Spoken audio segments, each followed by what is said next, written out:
Nós estamos na terceira semana da série, então, intitulada Viver é uma Arte. E se vocês prestaram atenção, nosso assunto de hoje são as molduras. E eu não sei, o Rafa acho que ia chegar ainda para o culto, mas atrasou. O Rafa e o William estavam trabalhando em janeiro e eu estava de férias. E a série foi montada nesses dias de janeiro que eu não estava. E eles devem ter pensado de alguma maneira, vamos deixar o Daniel na roubada. Quando ele voltar, o tema da série, que é sobre arte, vai cair para ele falar sobre moldura. Vamos combinar que nenhum de nós fica prestando muita atenção nas molduras que as coisas têm. Ou você presta? Aquela fotografia que a esposa insistiu muito para você botar numa moldura e pendurar em algum lugar. Você olha para aquela moldura. A Joelma está dizendo que olha. Mais alguém além da Joelma olha para a moldura? Tem mais alguns. Então a foto não deve ser tão grande coisa. E agora ficou ruim, né? As mãos baixaram rapidinho. Antes da gente entrar propriamente no nosso assunto de hoje, as duas palavras que dão origem à série, elas são conceitos que a gente não encontra unanimidade neles. Por exemplo, o que é viver? Como é que a gente define isso? E entre todos nós aqui, talvez algumas opiniões seriam concordantes, mas a gente teria talvez uma centena de definições diferentes sobre o que é viver. Não é uma tarefa fácil a gente definir isso. Se a gente olhar do ponto de vista da biologia, se a gente olhar do ponto de vista espiritual, como a gente sintetiza essa história do que é viver em uma frase, em um pensamento, eu acho isso bastante difícil. Na minha opinião agora, a partir da minha fé, do que eu creio, eu não consigo dissociar viver de uma relação próxima, de uma relação de caminhada com o nosso Deus, assim como Ele nos propõe. Nós fomos criados, e como seres criados, fomos criados para comunhão. Qualquer coisa fora disso, para mim, minha opinião, você pode ter outra, não é viver. É alguma coisa parecida com isso. A gente não consegue chegar tão facilmente a uma definição do que é viver. Deus cria o ser humano para um relacionamento com Ele e dá algumas coisas básicas para nós, como cuidar da criação, de tudo aquilo que Ele tinha criado momentos antes, dar a ordem de constituir família. Tudo isso Deus nos diz e é o primeiro parâmetro que nós temos para dizer, viver é isso. Viver é cuidar das coisas que Deus colocou nas nossas mãos. Viver é constituir família. Viver é andar em relacionamento diário com o nosso Deus. E se a gente lembra do relato de Gênesis, os primeiros capítulos, diz que Deus todo dia estava de novo lá no jardim, num contato íntimo com o ser humano. Se o nosso parâmetro é bíblico para definir o que é vida, é muito mais do que ter batimentos cardíacos, atividade respiratória, é mais do que isso. Tem uma frase que o Mário Sérgio Cortella citou de Benjamin Disraeli, ela vai ser projetada também. Esse sujeito foi primeiro-ministro da Inglaterra lá no início do século XIX, e ele disse, a vida é muito curta para ser pequena. A expectativa de vida quando ele viveu talvez fosse 40, 45 anos. Alguns passavam disso, obviamente, mas a grande maioria não chegava nisso, puxando essa média para baixo. Para nós a expectativa de vida já é maior. Hoje de manhã tinha oração em memória de uma senhora que fez 97 anos. Sepultei no sábado um senhor com 80 anos. Ainda assim, se nós olharmos para esses poucos anos que nós vivemos, comparando com a eternidade, ele está certo. A vida é muito curta, os anos passam muito rápido. E se eu penso no tempo que eu já estou em Jaraguá e de ver alguns de vocês que eram crianças quando eu cheguei, o tempo passa.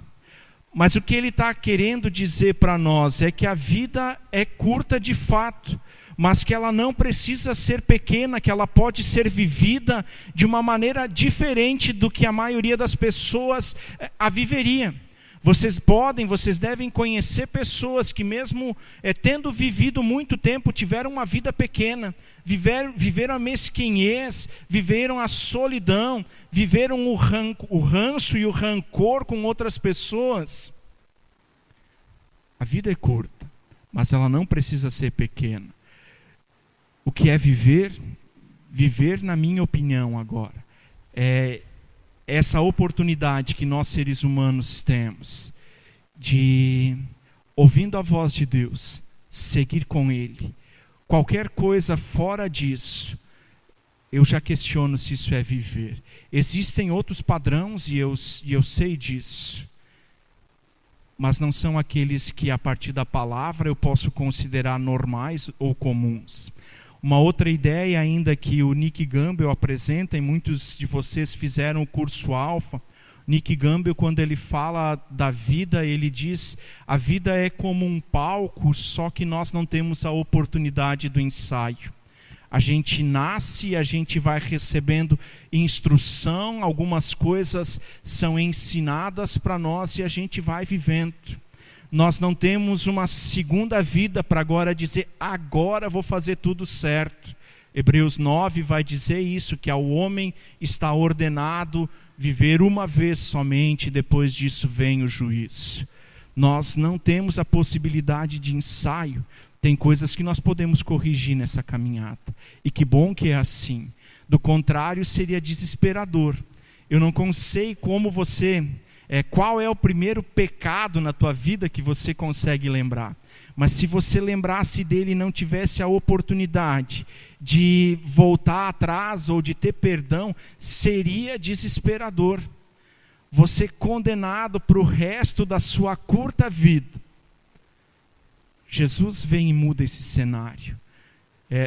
Segunda coisa, segunda palavra dentro dessa nossa série, do nosso título. Arte, se viver é difícil a gente dizer, definir, chegar a um consenso. A arte é muito pior. A arte é um conceito abstrato. A gente pode olhar para coisas iguais e ter opiniões muito distintas. A gente tem um processo de restauro aqui na igreja, que está em processo ainda de ser avaliado. Mas nós descascamos uma parede lá atrás, que você já deve ter visto, e eu tenho brincado que são inscrições rupestres. É quase um sambaqui. Aquilo era arte em algum momento da história. E nós vamos, pelo menos a parede de trás, quando nós restaurarmos o templo, ela vai ter aquela cara. Para alguém aquilo foi arte. Não contem isso para ninguém. Está indo para o vídeo, agora me dei mal. Eu só consigo enxergar algumas cores diferentes ali. Algumas pessoas ficam olhando horas para uma tela pintada por algum artista. E de repente eu, com a minha falta de sensibilidade, paro diante daquilo e não enxergo nada além de um borrão multicolorido ou preto e branco. Definir a arte é pior do que definir o que é viver. Os criadores de uma exposição agora que deu um bafafá há pouco tempo, 2 bafafá, um no Rio Grande do Sul e um em São Paulo, disseram que algumas pinturas e também uma exposição de um homem nu era arte. Eu não sei se você concorda se aquilo era arte ou não, mas definir o que é arte é mais complicado, porque nós olhamos para as coisas e não necessariamente a gente se identifica, não necessariamente a gente vê naquilo algum valor, e a arte precisa ter valor para quem olha. Uma definição do dicionário para a arte é o conceito que engloba todas as criações realizadas pelo ser humano para expressar uma visão sensível do mundo. E essa visão sensível do mundo é aqui que a coisa pega para mim. Seja este real ou fruto da imaginação, isso é outro problema. porque quem fez aquele borrão multicolorido imaginou alguma coisa ali, e todos os outros que olharem para aquilo vão imaginar uma coisa completamente diferente. Viver é uma arte, e nesse processo todo tem coisas que são muito complicadas para nós. Viver é uma arte. Tem segredos para que a gente viva de uma maneira diferente, para que a gente viva uma vida curta, mas que não seja pequena. E nesse aspecto eu penso que as molduras então vão nos ajudar um pouquinho. O assunto específico de hoje, no meio dessa história de arte, é uma moldura. Em novembro do ano passado, foi leiloada uma obra de Leonardo da Vinci, que foi arrematada pelo valor de 450 milhões de dólares.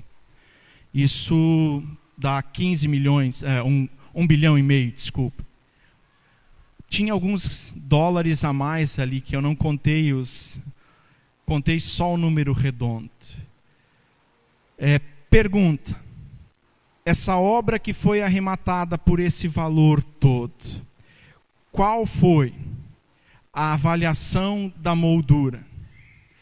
Talvez não fique bem nítido para vocês, mas ela aparece na projeção, e há uma moldura que eu também não sei se é original. Quanto valeu a moldura desses 450 milhões? Ninguém quer arriscar? Nada. Absolutamente nada. Moldura não tem valor econômico. Não se compra, se compra molduras, porque tem gente que vende isso e vão colocar em obras de arte. Mas não se compra uma tela de um pintor famoso por causa da sua moldura. A moldura não tem valor em si mesma. Mas em uma obra de arte, ela tem a sua função. A definição de moldura pelo dicionário é qualquer proteção externa utilizada em quadros, fotografias, espelhos, e a lista segue. Moldura é qualquer proteção externa utilizada para cuidar de alguma coisa. O sujeito que comprou a obra por 450 milhões, o nome dele não foi revelado, ele provavelmente tirou dessa moldura que a gente vê na foto muito bem protegida. Ele deve ter transportado isso com tanto cuidado, como a gente não consegue nem imaginar. Moldura tem por definição proteção que é oferecida para alguma obra de arte. Uma segunda definição vem daquilo que a palavra em latim significa. E no latim a palavra módulos significa medida e modelo. E são essas duas coisas que eu quero explorar com vocês hoje à noite. Moldura significa medida e modelo. Moldura é qualquer espécie de proteção que nós recebemos. Algumas das pinturas que a gente conhece tiveram uma musa inspiradora, tiveram um modelo. O artista que fez aquilo olhou para alguém e de alguma maneira quis eternizar aquilo, quis mostrar aquilo para outras pessoas. Uma outra obra de Leonardo da Vinci, que é a Mona Lisa, que não está à venda, está no Museu do Louvre em Paris, avaliada em 790 milhões de dólares. Dizem que o Leonardo da Vinci estava meio apaixonado por uma camponesa. A história não é comprovada. São tentativas de dizer que a musa inspiradora dele era alguém pela qual ele se apaixonou. E vamos combinar que, olhando para o retrato, com todo o talento dele, ele deve ter melhorado isso, mas com todo o talento que ele tinha, ele não tinha um bom gosto para a mulher.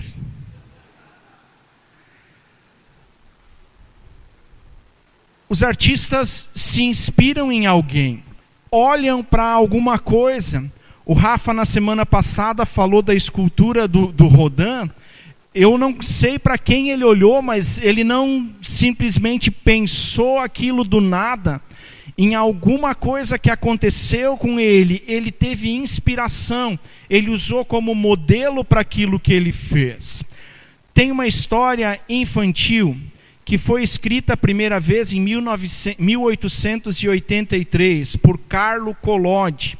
Dizendo o nome do sujeito, nenhum de vocês sabe qual foi a obra.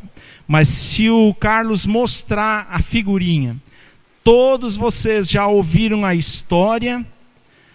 A imagem é do Shrek, meu filme preferido. Ele escreve a história de Pinóquio. Na história de Pinóquio tem um artesão chamado Gepeto, que tem várias versões diferentes da história também. Então, dependendo do livro infantil que você tem, que você leu em casa para os seus filhos, a história pode ser um pouquinho diferente. Gepeto, o pai do Pinóquio, pega um pedaço de madeira e esculpe um boneco articulado que ele queria usar como marionete. Mas depois da obra pronta, o Pinóquio começa a falar. E Gepeto diz, muito bem, já que você fala, eu vou te colocar na escola.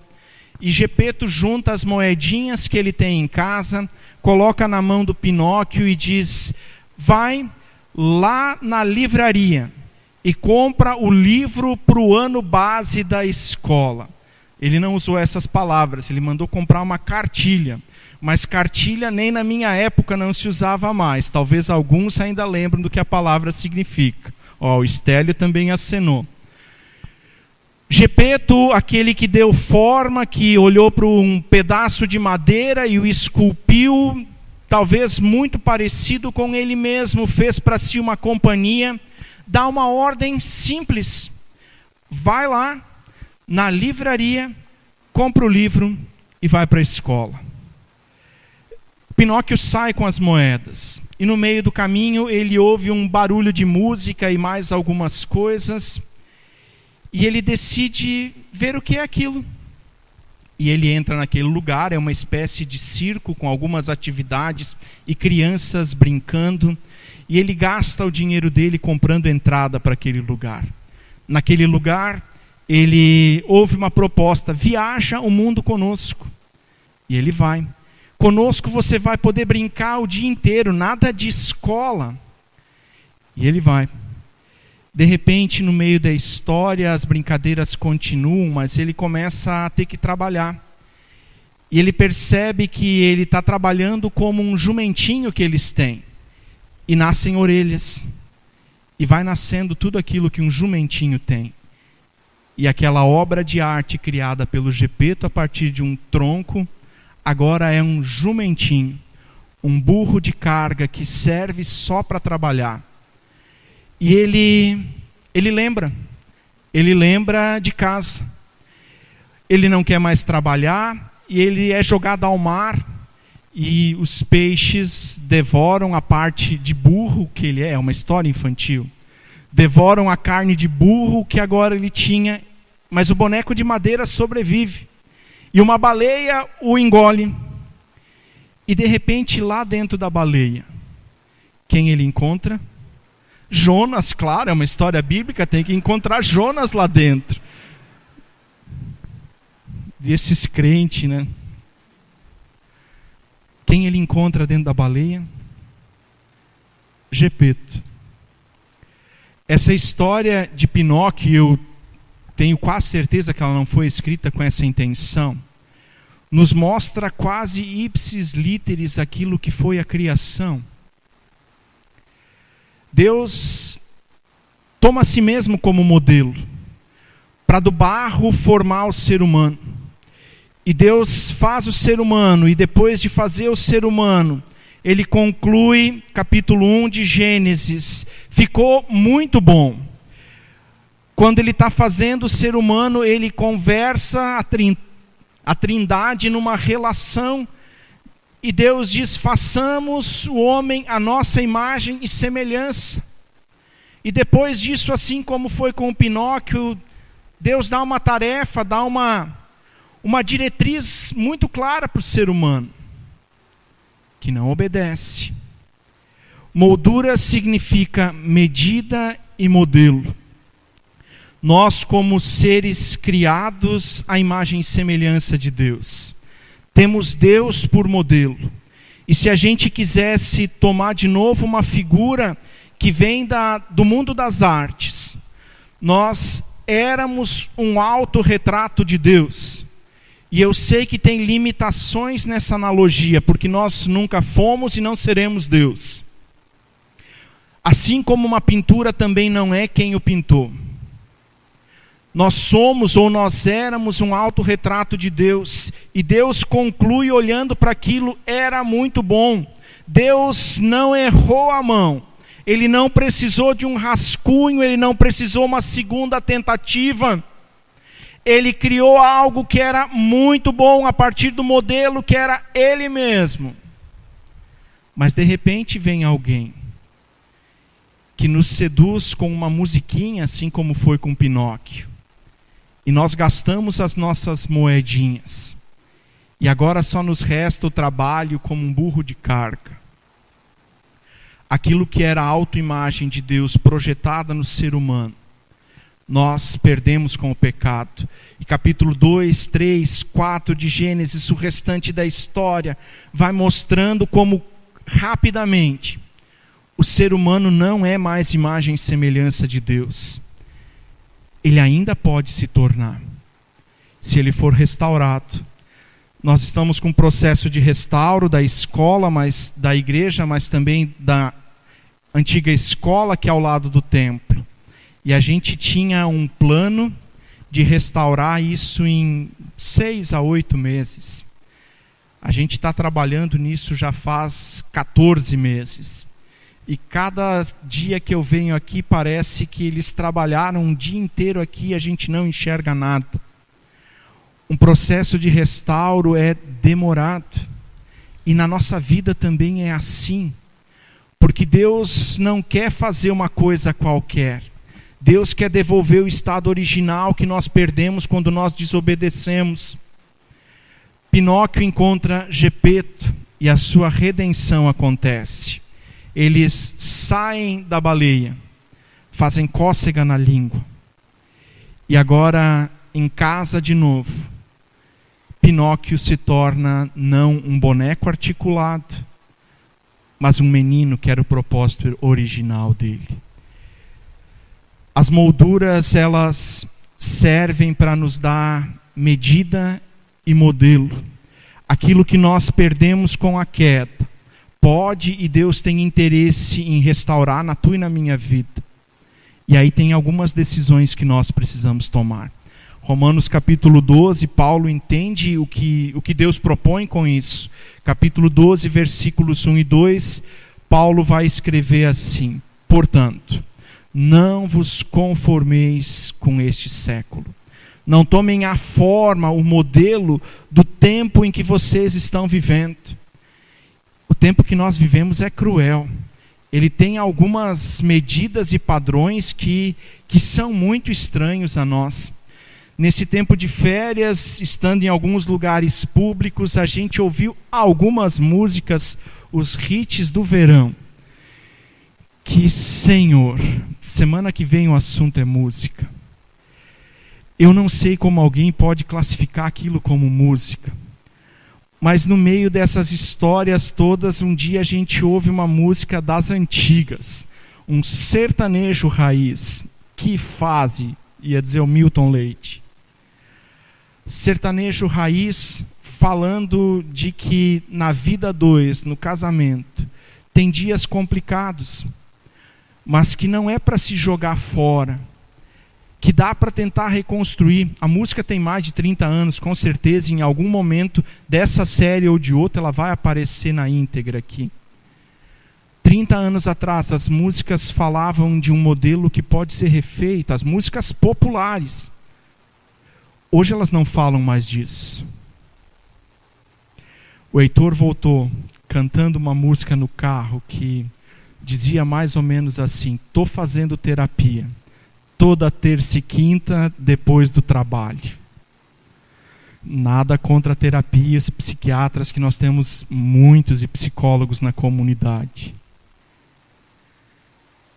Mas o modelo que o mundo nos oferece é muito diferente do modelo que Deus nos oferece. Se molduras têm a ver com medida e com modelo, nós precisamos voltar àquilo que Paulo nos propõe, aquilo que Deus nos propõe na criação. Paulo começa dizendo: não vos conformeis com esse tempo, mas transformai-vos pela renovação da vossa mente.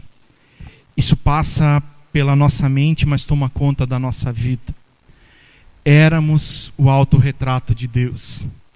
Hoje talvez a gente não seja mais nada parecido com isso, como aquela cópia da cópia da cópia da cópia, onde a gente só enxerga mais alguns borrões.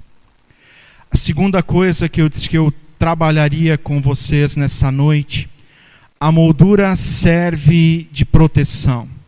A maioria de vocês tem um smartphone, e ontem, entrando no carro, celular e chave na mão, parece que o celular na nossa mão, ele nasceu ali, né? A gente não consegue mais soltar ele com facilidade. E abrindo o carro e com a chave na mão, eu deixei meu celular cair. E eu já vi celular de muitos com aquela tela craquelada, fica uns quebradinhos, que a pessoa tem que virar ele de acordo assim para conseguir enxergar alguma coisa. Meu celular caiu no asfalto, deu uma quicada dessa alturinha e sobreviveu. Sobreviveu por uma razão. Logo que eu comprei ele, eu sou cuidadoso com os meus eletroeletrônicos, mas logo que eu comprei ele, eu comprei uma capinha de silicone. E ele já caiu algumas vezes nesse tempo que eu tenho. E ele sempre de novo sobrevive. As molduras têm essa função numa obra de arte: proteger aquilo que é precioso. Uma capinha de celular a gente compra por alguns reais. Um celular é um pouquinho mais caro, a gente tem que botar a mão mais fundo no bolso. A gente teve uma proteção colocada em torno do ser humano. Quero que você abra comigo o capítulo 2 de Gênesis. Nós queremos ler alguns desses versículos. Capítulo 2, versículo 16 e 17 diz assim: então o Senhor Deus declarou: não é bom que o homem esteja só. Estou lendo o texto errado, eu acho, estou li o 18 já. 16. E o Senhor Deus ordenou ao homem: coma livremente de qualquer árvore do jardim, mas não coma da árvore do conhecimento do bem e do mal, porque no dia em que dela comer, você certamente morrerá. Deus cria o ser humano, cria todo o jardim, e o William falou disso na primeira pregação dessa série, da criação como uma pintura que Deus dá vida a ela. E agora nessa pintura que é a criação, Deus coloca uma moldura, dizendo: até aqui vocês vão, para o bem de vocês, para que não haja morte. Esse é o limite. Dentro desse limite vocês estão seguros, vocês estão protegidos, inclusive a morte não tem poder contra vocês. O ser humano entendeu isso. Capítulo 3, quando acontece a queda, versículo 3, vai dizer assim. O diálogo agora é da mulher com a serpente. Respondeu a mulher à serpente, versículo 2: podemos comer do fruto das árvores do jardim, mas Deus disse: não comam do fruto da árvore que está no meio do jardim, nem toquem nele, do contrário vocês morrerão. O homem e a mulher sabiam do limite ou não sabiam? Sabiam. Eles sabiam que passar desse limite teria consequência. Deus coloca uma moldura para proteger a sua obra-prima, mas misteriosamente essa obra-prima, porque é viva, consegue passar a sua mão por fora dessa moldura, numa desobediência a Deus, e de repente agora toda aquela obra belíssima está rasurada. Alguém derrama um balde de tinta em cima que faz com que tudo vire uma confusão.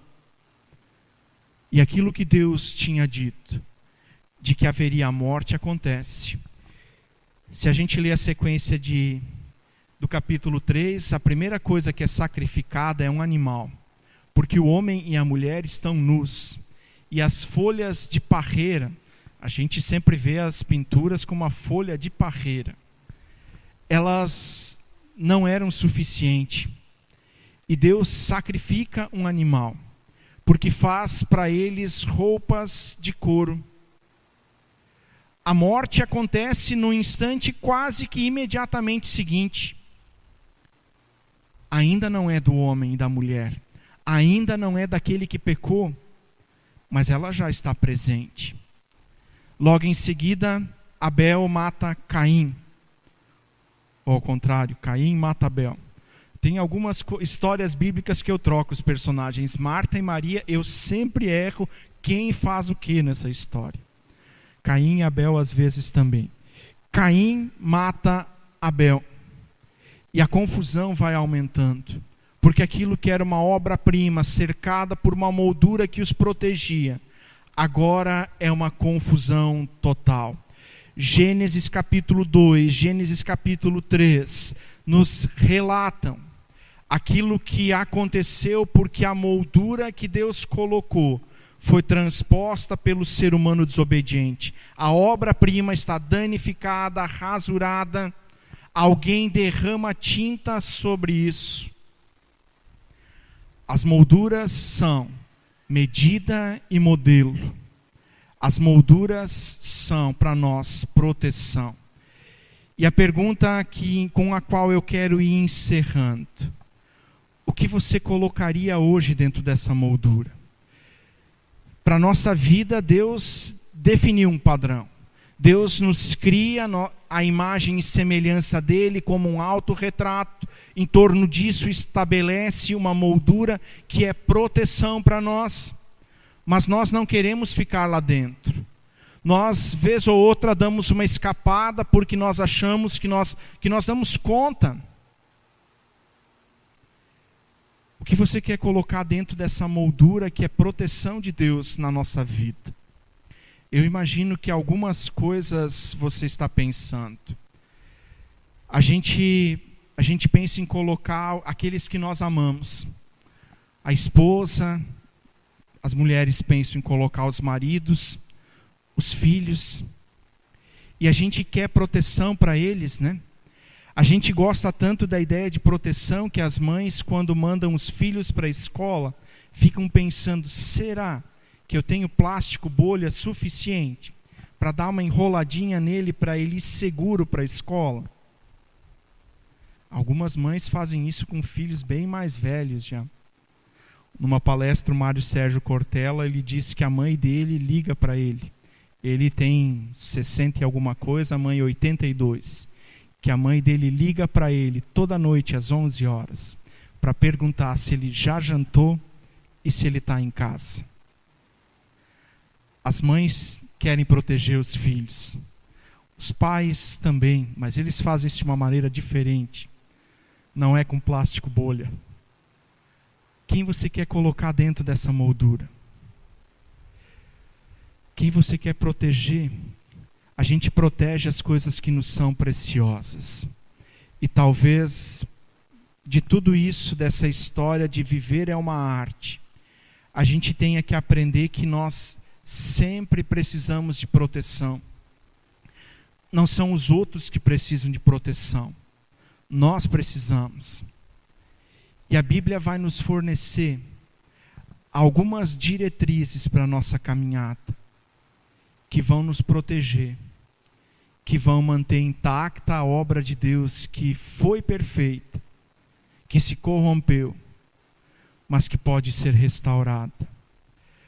A gente tem alguns dizeres de Jesus, nos quais ele vai dizendo: é por aqui, não faz isso, ali tem liberdade. Os mandamentos de Deus, eles nos foram dados para nos proteger dessas coisas. O que você quer colocar lá dentro? Quem você colocaria ali? E talvez, como o desafio maior é: não pense apenas nos outros. Se viver é uma arte, nós precisamos aprender isso. E para viver nós precisamos de proteção. E Deus se dispõe a isso. As molduras nos foram deixadas para proteger aquilo que tem valor. Você tem valor diante de Deus. E Ele quer te proteger.